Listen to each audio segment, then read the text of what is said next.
ఒక అందమైన అడవిలో ఒక కాకి ఉంది. అది రాయిపైన కూర్చొని చికెన్ పీస్‌ని ఆరగిస్తుంది. దానికి చికెన్ అంటే చాలా ఇష్టం. కాకి వద్దకు ఒక నక్క వచ్చింది. అది చాలా తెలివైనది. అది అందరినీ మోసం చేస్తూ ఉంటుంది.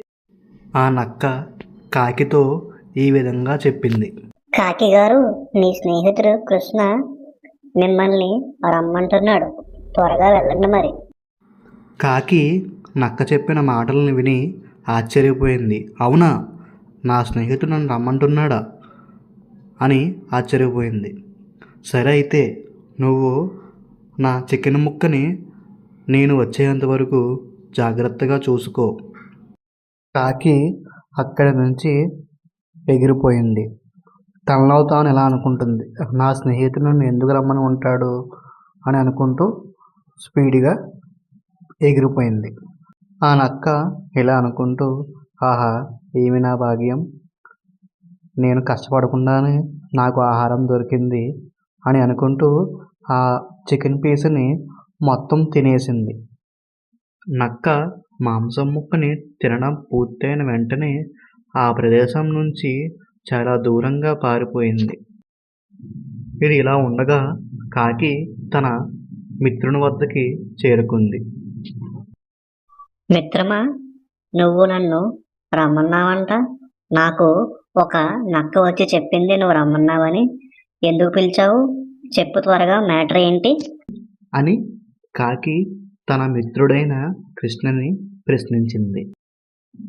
కాకి చెప్పిన మాటలు విన్న తన మిత్రుడు కృష్ణ ఈ విధంగా జవాబిచ్చాడు. చూడు మిత్రమా, నువ్వేం మాట్లాడుతున్నావో నాకేం అర్థం కావట్లేదు. నన్ను ఏ నక్క వచ్చి కలవలేదు. నేను ఏ నక్కకి నిన్ను తీసుకురమ్మని పిలవమని చెప్పలేదు. నువ్వు మోసపోయావు అనిపిస్తుంది నాకు. ఒక్కసారి ఆలోచించుకో.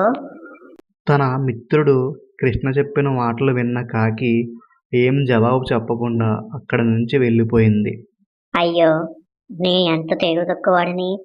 ఆ నక్క చెప్పిన మాటలు విని నేను మోసపోయాను. నేను ఎంత తెలివి తక్కువవాడిని. నా ఆహారాన్ని కూడా నేను కోల్పోయాను.